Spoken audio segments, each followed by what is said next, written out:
To make this Jeff Hafley defense work, the Packers' pass rush, their front, has to be the tip of the spear. Plus, how the NFL Combine could end up being the best thing to push your favorite Packers prospect into their lap at 25. You are Locked On Packers, your daily Green Bay Packers podcast. Part of the Locked On Podcast Network, your team every day.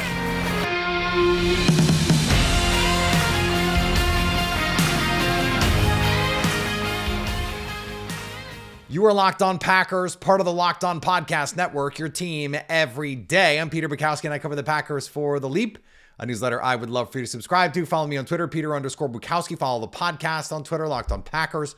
Like us on Facebook. Subscribe to the podcast, iTunes, Spotify, Google Podcasts, wherever you find podcasts. You will find Locked On Packers, the #1 Packers podcast on the internet, and the show for fans who know what happened. They want to know why and how. Thanks to everyone who makes Locked On Packers their first listen every day. We hope you like starting your day with us as much as we like starting our day with you. And today's episode is brought to you by our friends at FanDuel. Make every moment more. Right now, new customers get $150 in bonus bets with any winning $5 bet. That's $150 if your bet wins. FanDuel.com/lockedon to get started.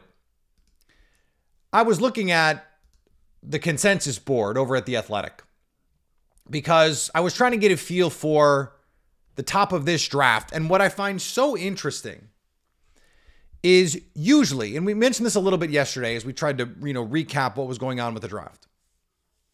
Usually you look at the guys at the top 25 type players, and usually someone doesn't test well. You've got a handful of guys who are going, okay, well, this was a top guy, but I don't know about that anymore. But the top 10 guys, especially, showed out. We didn't get Caleb Williams, Marvin Harrison Jr., Drake May, Jaden Daniels. We didn't see anything that they did. Malik Neighbors. Brock Bowers didn't test, so they didn't hurt themselves. But guys like Romadunze, awesome. Olu Fashanu, awesome. Dallas Turner, awesome. J.C. Latham, awesome. Talisi Fuaga, awesome. Terrion Arnold, Quinion Mitchell. You go down the line and you go, yeah, this looks like the group. And it's hard to even say, and I'm thinking about this, of course, all through the lens of 25. Who is going to be there at 25? And the consensus board is not everything, but I think it is useful, certainly, to try and figure out some loose projections of who could be available. And when you look at those top 25 guys, I don't know that any of them, 24 guys, any of them are true fallers. Nate Wiggins coming in at 173. We talked about, the dream being dead there. But if you look at the guys right after, so Troy Fautanu is the offensive lineman at Washington. He's at 25. Well, J.J. McCarthy is 26. He's going in the top 25. Chop Robinson just put together one of the, adjusting for weight, one of the best, like one of the all-time size speed performances at the Combine. Jackson Powers Johnson is 29th on the big board, but is getting projected like he's a top 20 kind of player. A.D. Mitchell from Texas basically tested like he was Christian Watson. Jordan Morgan answered the arm length questions and then tested well. Ladd McConkey tested really well. Kamari Lassiter tested really well. Xavier Worthy broke the freaking Combine record. Edgerrin Cooper is the top linebacker in this class. He tested well. That's a bunch of players who could find themselves pushing into that first round discussion, that top 25, top 24 kind of discussion. We didn't see Cooper DeJean work out. We may not see him work out until late in the process. History tells us, unless you're a no doubt kind of top of the line player, guys who work out later in the process, teams are sometimes kind of lazy. And so they're like, well, our board is set. Yeah, Cooper had a nice workout, but these are the guys that we like. and you're not going to go out of your way. Now, if he'd just gone to the combine and blown it up, it's a lot easier for teams to just go, yeah, we like that guy. You rank everything, and then by the time that you come around to draft day, everything's in a good place. That seems crazy, but stuff like that happens. Romeo Doubs not testing until late in the process hurt Doubs. Like, I know it did. I heard from people that it did. That exactly what I'm describing played out because he was not a no doubt first round pick. He was more like a 3rd through 5th, tests late, doesn't test out of this world. And so he winds up as a day 3 player. Packers benefit from that. So Johnny Newton, someone that it looked like a month ago would never be available to the Packers, could all of a sudden be there at 25. I mentioned Cooper DeJean. What about one of these other corners? Troy Fautanu looked great, but like there's only so many guys out there that can get drafted. Only 24 guys can go. Peter Schrager was on Good Morning Football yesterday saying he thinks 12 offensive linemen could go in the first round. 12.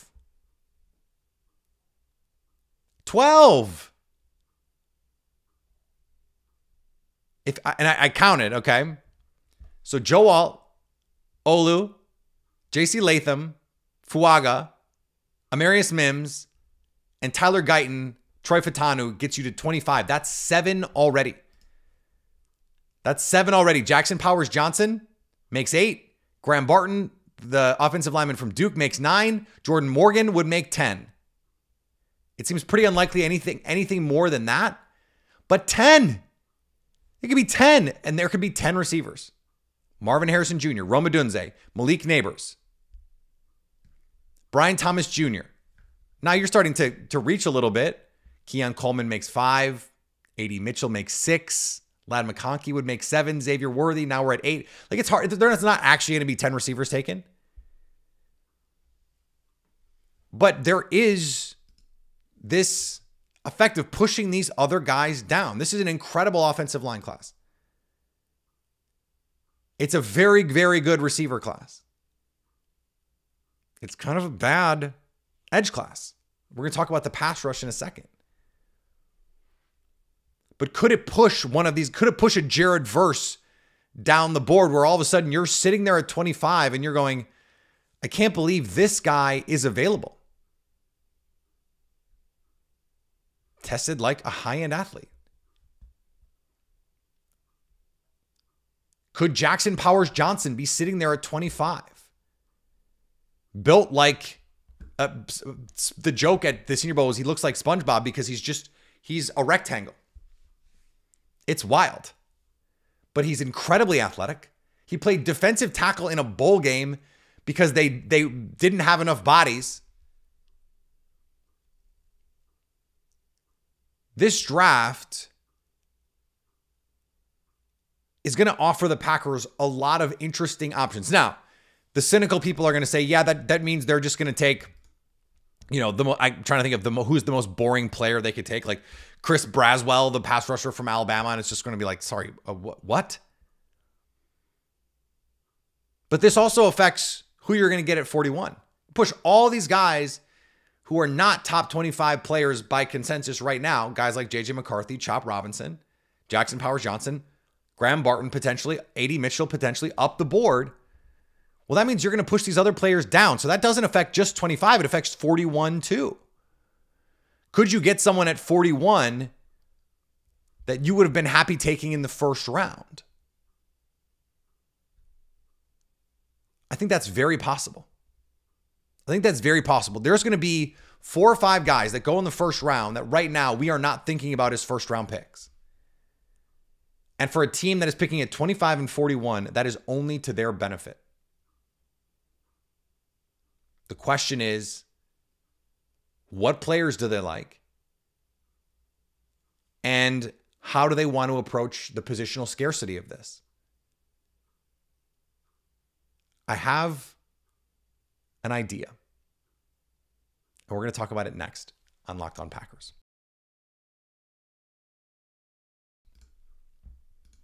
Today's episode is brought to you by our friends at BetterHelp. It can be easy to ignore our social battery and spread ourselves thin, especially with social gatherings picking up after the winter. How is your social battery right now? Drained? Is it bursting with energy? I'm in the middle right now. That's sort of my constant function right now, because having a kid, you're always two kids. You're always engaged, but is it really socializing if it's with a 3-year-old? Do I have the opportunity to recharge? Maybe you thrive around people. Maybe you need some time alone. Therapy can give you the self-awareness to build a social life that doesn't drain your battery. And it can tell you or teach you how to recharge. If you're thinking of starting therapy, give BetterHelp a try. It's entirely online, designed to be convenient, flexible, and suited to your schedule. Find your social sweet spot with BetterHelp. Visit BetterHelp.com/lockedon today to get 10% off your first month. That's BetterHelp, HELP.com/lockedon. Locked On has launched the first ever national sports 24/7 streaming channel on YouTube, and now it's also available on the Amazon Fire TV app in the free Fire TV Channels app. Locked On Sports Today is here for you 24/7, covering the top sports stories of the day with the local experts of Locked On, plus our national shows covering every league. Find Locked On Sports Today, now available on the free Fire TV Channels app. I went back and looked because I was curious.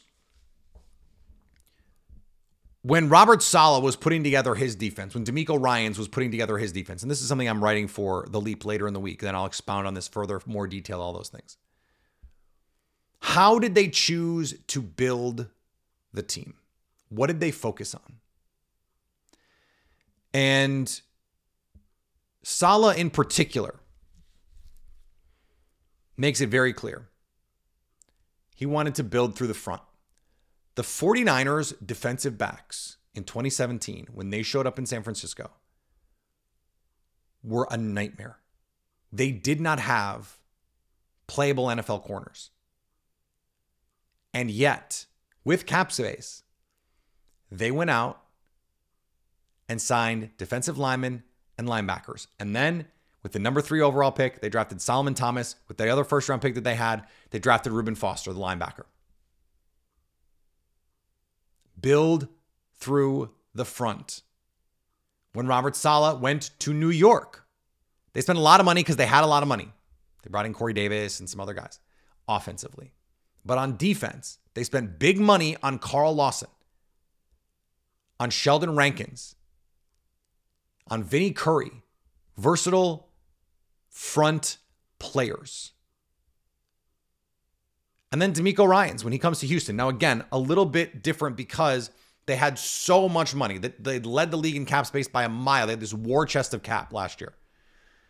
So they did go out and they signed Shaquille Griffin, corner, and Jimmy Ward, but that's a 49er guy. He brought Jimmy Ward with him, essentially. They also traded a quarterback level package for Will Anderson. They went on, they got Hassan Ridgeway to play defensive tackle. They got Sheldon Rankins, an actual former Jet from Robert Saleh. They're building through the front.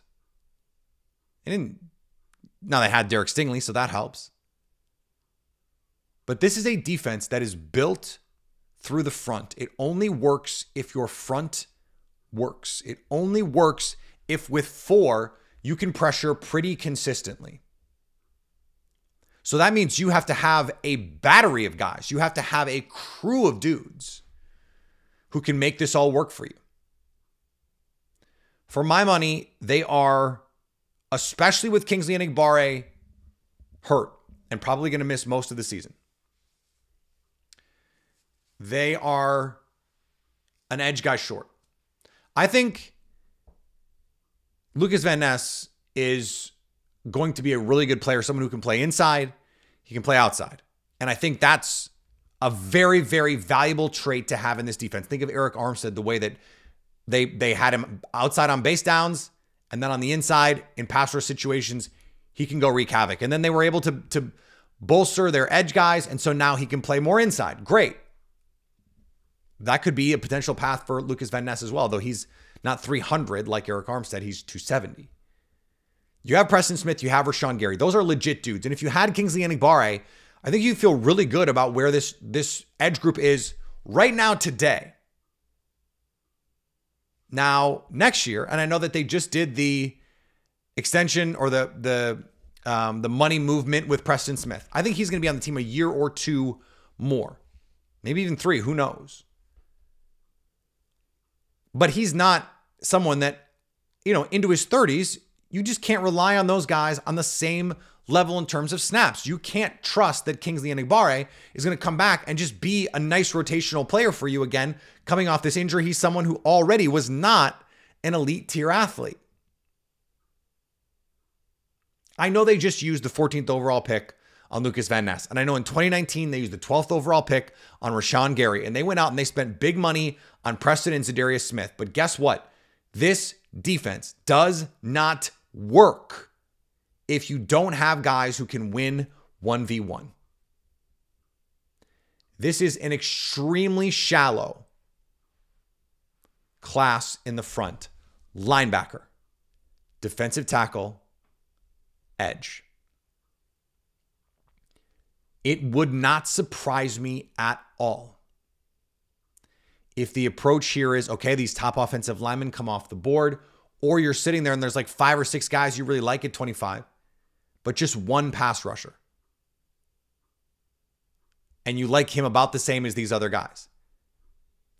Let's say Jared Verse is there. Kind of similar in the way that he plays to the other guys that they have. You'd like to get someone like Chop Robinson to diversify the skill sets of your pass rush. But after this top group, it gets scarce in a hurry. Now, someone like Marshawn Nealon on day 2, I would really like that as well. I think he's someone who can play inside, outside, makes a ton of sense. He's someone I am absolutely targeting for Green Bay. Senior Bowl guy, tested well. Not ideal in terms of height, but big. 6'3", 270, that kind of guy. Like, he's a big dude. Byron Murphy. Byron Murphy falls to 25. He's kind of what they wanted Devontae Wyatt to be. Now, they're in good shape. Like Carl Brooks as the 3-tech, Kobe Wooden, of course, Kenny Clark, Devontae Wyatt, they're 4-5 deep at defensive tackle with TJ Slayton. But TJ Slayton, contract coming up. Kenny Clark, contract coming up. I expect an extension to get done with Kenny Clark, but still, TJ Slayton is the only other really big body that they have, nose tackle level body. Now, you're not going to probably use a first round pick on someone like that, but they need to address that. Like, we're getting really excited, corners and safeties and linebackers, oh my. But the way that the Saleh tree teams are being built is you coach up the DBs and you rely on your front. And everyone you talk to that you hear from about this defense it is based on the front getting unleashed, and then you coach up the back end. The boys up front have to be game changers. And we've seen them do it. We saw them take over games at times last year. They are capable of doing it. It's more about, okay, now you got to build for the future. And in a draft where, and I'm talking out of both sides of my mouth. I understand that because yesterday, remember, I said teams don't wait. If it's a deep offensive tackle class, they don't wait. They grab them. And that's true. But they grab them if they need them. The Packers don't really need them. Good teams can be a little choosier about some of these things. Now, if you have the option, someone like Graham Barton who can come in and start right away for you at guard or center, like, that's still a more valuable tool. Remember, the way that I view player value for a team, relative to a team now, is who can make the biggest impact, who improves your team the maximum amount on their rookie contract. And then you build in positional value and all those things. So that builds in the playing time question. You take a first round edge after taking a first round edge after paying your former first round edge. I understand how that could get problematic. But the point of me bringing this up is to say, I could see the Packers maybe at 41. And I don't have a good answer for like who that guy would be, because after the top group, it's just not very good. Like it is someone like Chris Braswell from Alabama. Darius Robinson did not test well at all. So I just don't think someone like that is going to be in play for the Packers. So if you don't get one of those guys in the first round, now you're looking at day 2, like 88, 91 versus 41, 58. And that's fine. And I think that is probably the right way to do it. But I don't want, and I think defensive tackle, you still could very much be in play if Byron Murphy or fell, someone like that. But this front, and there's not really a linebacker that you like there, but maybe at 41, you feel like you have to reach for Edgerrin Cooper, because if you don't get that guy, you're not going to get someone in the draft that can affect your life. Now, free agency is going to sort a lot of this out, because maybe the Packers get a safety that they love. They get a linebacker that they really like. You know, we'll see what happens with Devondre Campbell. I'm getting some sort of some conflicting chatter about that. You hear one thing from one person and one thing from another person. One person thinks he's definitely back. One person thinks he's definitely gone. It's hard to know who's going to be right on all of that. I want to talk draft for one more segment. I want to talk quarterbacks. We're going to do that in just a second here on Locked On Packers. Get buckets with your first bet on FanDuel, America's #1 sportsbook. Because right now, new customers get $150 in bonus bets with any winning $5 bet. We hope Giannis is okay. Scary moment. The footage last night from before the game, you hear Achilles, and you see him stop and throw the ball like that. It's a little scary if you're a Bucs fan, but man, they battled. They played gritty, didn't they? On a night where the shot wasn't falling for the first half, the referees not helping them out. This Bucs team is going to be fun to cheer for down the stretch. And speaking of Bucs, $150 if your first bet of $5 or more wins. Quick bets, live same-game parlays, exclusive props, and more. Just visit FanDuel.com/lockedon and shoot your shot today. FanDuel, official sportsbook partner of the NBA and official sportsbook of Locked On. Locked On has launched the first ever national sports 24/7 streaming channel on YouTube, and now it's also available on Amazon Fire TV and the free Fire TV channels app. Locked On Sports Today is here for you 24/7, covering every league. Find Locked On Sports Today now available on the free Fire TV channels app. Brian Gutekunst talked about wanting to draft a quarterback. You go, okay. And there was some wailing and gnashing of teeth over a mock in the media that had a quarterback in the 3rd round for the Packers. Now, that is particularly funny to me that people would freak out about that, because the Packers have just been like wasting 3rd round picks from time immemorial. But the middle of the draft is actually where, when you go back and look at the history, and we did the whole segment, so I don't want to belabor the point. It's where the Packers have had success: 3rd round, 4th round, 5th round. And there are, for me, 3 names that I want you to keep an eye on. The first is Michael Pratt from Tulane. According to people there in person, spun the ball impressively at the combine. Senior Bowl guy, doesn't have the biggest arm you've ever seen, but he also has that was better in 2022 than 2023 thing that like Dontavian Wicks had, Jordan Love had, that the Packers are not afraid to go back in time and find, oh, hey, there's actually really good evidence that this person is a high-level player at some point. I think you can make the same sort of case for Spencer Rattler. You have to go 2 years back. But like this last year, he's running for his life at South Carolina. He's got arm talent. There's talent there. You still want someone with that kind of talent. Now, Pratt is probably going to go day 2. But if he's there at 88, 91, with an extra 3rd round pick, that's exactly the kind of bet that you want to make, and that Brian Gutekunst said he's willing to make. When he was asked about Sean Clifford, remember the context of the question. He was asked about Sean Clifford, And the response was, we want to get back to drafting quarterbacks, which is not exactly, by the way, a ringing endorsement of Sean Clifford, friend of Locked On Packers, who was just on the show a couple weeks ago at the Super Bowl. He looks just like Jack Harlow.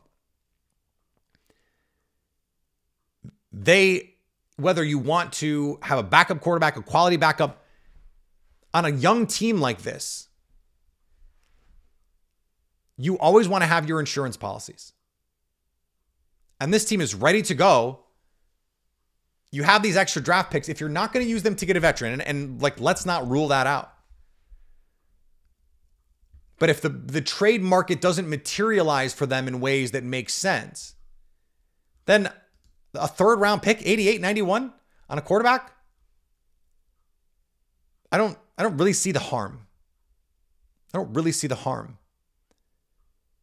And less than half of the quarterbacks in the league are going to make it through the season. Your backup quarterback is probably going to have to play. So why not have somebody that actually has pedigree? That is what an extra third round pick is meant to do. There's really two more names, so I guess there's four names. Michael Pratt and Spencer Rattler on day 2. And then on day 3, 2 other names. Jordan Travis from Florida State. I know he's hurt. I know he's 24. But athleticism, if they draft Keon Coleman, you bring in his college quarterback, that would be fun. And then Joe Milton is the other one. Just an absolute monster arm. Great kid. And you just say, yeah, just come be the scout team quarterback here. Throw the ball a country mile. Does he know where the ball is going? Not really. But by all accounts, a really good kid. And it's nice to have a different type of quarterback back there. I mean, Sean Clifford's got a pretty big arm. Looks like a much bigger arm than we saw at Penn State. All of a sudden in the preseason, he's like throwing lasers. Milton would be the return of the Tim Boyle laser show. But a developmental type quarterback. Get him in there, get him in the system, see what you can do. Have some fun. And maybe, worst case scenario, you convert him to tight end or H-back or something. And you got a trick play that you can run with the big, strongest arm tight end you've ever seen. I don't think that's out of the question either. So I see the wisdom here. I don't think a third round pick is too high. I really don't. Especially on this team where, you know, the Packers seem like they're going to spend money in free agency to plug some holes. You have all this extra draft capital on a roster that is pretty close to set short-term and long-term.